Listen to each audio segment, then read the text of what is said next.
सबसे पहले मेरा आप सभी को प्यार भरा प्रणाम। मैं मधु जोशी स्वागत करती हूँ आपका अपने YouTube चैनल मधु गढ़वाली 121 पे। तो दोस्तों, आज मैं आपको शरद पूर्णिमा की कथा सुनाऊंगी। आप भी मेरे साथ शरद पूर्णिमा की कथा का श्रवण कीजिए। कथा ध्यानपूर्वक और पूरी सुनिएगा। शरद पूर्णिमा कब मनाई जाती है? अश्विन मास की शुक्ल पक्ष की पूर्णिमा को शरद पूर्णिमा कहते हैं। इसे रास पूर्णिमा भी कहते हैं। ज्योतिष की मान्यता है कि संपूर्ण वर्ष में अश्विन मास की पूर्णिमा का चंद्रमा ही षोडश कलाओं का होता है। कहते हैं कि इस दिन चंद्रमा अमृत की वर्षा करता है।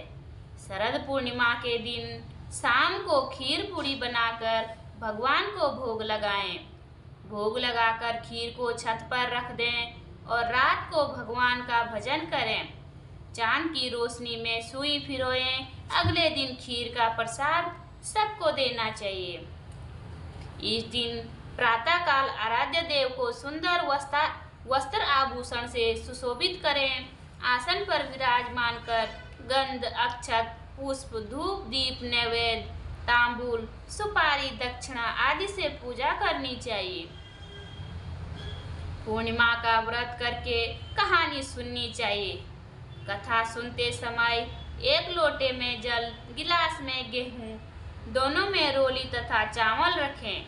गेहूं के 13 दाने हाथ में लेकर कथा सुनें। फिर गेहूं के गिलास पर हाथ फेरकर मिश्राणी के पांव स्पर्श करके उसे दे दें। लोटे के जल का रात को अर्घ दें। विवाह उपरांत पूर्णमासी के व्रत को करने के लिए शरद पूर्णिमा से ही प्रारंभ करें। कार्तिक का व्रत भी शरद पूर्णिमा से ही आरंभ होता है। शरद पूर्णिमा की कथा। एक साहूकार की 2 पुत्रियां थीं।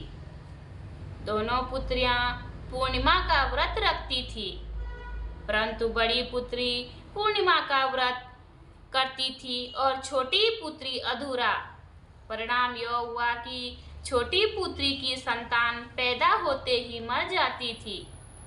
उसने पंडितों से इसका कारण पूछा तो उन्होंने उसे बताया कि तुम पूर्णिमा का व्रत अधूरा करती हो, जिसके कारण तुम्हारी संतान पैदा होते ही मर जाती है। पूर्णिमा का पूरा व्रत विधि पूर्वक करने से तुम्हारी संतान जीवित रह सकती है। उसने पंडितों की सलाह पर पूर्णिमा का व्रत विधि पूर्वक किया। उसके लड़का हुआ, परंतु शीघ्र ही मर गया। उसने लड़के को पीठे पर लिटाकर ऊपर से कपड़ा ढक दिया। फिर बड़ी बहन को बुलाकर लाई और बैठने के लिए वही पीढ़ा दे दिया। बड़ी बहन जब पीढ़े पर बैठने लगी तो उसका घाघरा बच्चे को छू गया।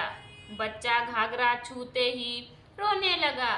बड़ी बहन बोली, तुम मुझे कलंक लगाना चाहती थी, मेरे बैठने से यह मर जाता।